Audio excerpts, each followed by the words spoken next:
कर्क राशीसाठी पुन्हा नोकरीच्या संधी सुरू झालेल्या आहेत. डिसेंबर महिन्यात नवीन नोकरीच्या संधी मिळतील तुम्हाला. नोव्हेंबर थोडासा खडतर गेला असेल तुमचा नक्कीच. नोकरी व्यवसायात अडचणी आल्या असतील, पण त्या अडचणी आता कमी होतील. डिसेंबरमध्ये चांगल्या प्रकारची नोकरी मिळेल तुम्हाला. जर तुम्ही सरकारी नोकरीसाठी प्रयत्न करताय त्याच्यासाठी हा महिना चांगला आहे. काही जण स्पर्धा परीक्षेसाठी प्रयत्न करतात. स्पर्धा परीक्षा देण्याचं खूप वर्ष काहींचा प्रयत्न असतो, पण तो सक्सेसफुल होत नाही, त्याच्यात यश मिळत नाही. तर जर तुमच्या कुंडलीत तसे योग असतील, स्पर्धा परीक्षात तुम्हाला यश मिळणार, तर हा महिना तुम्हाला प्रयत्न करून बघायला हरकत नाही. तसंच सरकारी नोकरीसाठी सुद्धा हा महिना तुम्हाला प्रयत्न करून बघायला हरकत नाही, कारण अनुकूल काळ आहे. कर्क रास किंवा कर्क लग्न असेल तर.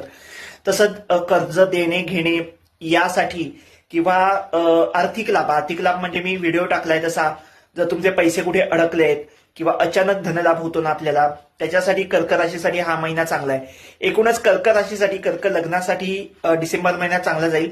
हाच आता जो तुम्हाला यश मिळेल, आता जो काय पिरियड आहे डिसेंबर महिन्यात, तसंच तुम्हाला पुन्हा मार्च एप्रिल मे हे जे 3 महिने आहेत ते सुद्धा करिअरसाठी चांगले जाणार आहेत.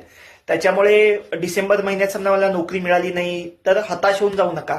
तुमचे प्रयत्न चालू ठेवा. मी म्हटलं तसं पुढे मार्च एप्रिल मे हे जे 3 महिने आहेत ते करिअरसाठी चांगले आहेत. मग तुमचं शिक्षण असू दे, तुमची नोकरी असू दे, तुमचा व्यवसाय असू दे, त्याच्यासाठी चांगले आहेत. त्याच्यामुळे आता समजा मिळाली नाही, काहींना समजा तुमच्या कुंडलीत योग नसतील, तर तुमचे प्रयत्न चालू ठेवा. पुढच्या मार्च एप्रिल मे मध्ये तुम्हाला कदाचित नोकरी मिळू शकेल. त्याच्यामुळे हताश होऊ नका, निराश होऊ नका, प्रयत्न चालू ठेवा, देवावर विश्वास ठेवा, पुढे सगळं काही छान होणार आहे. All the best.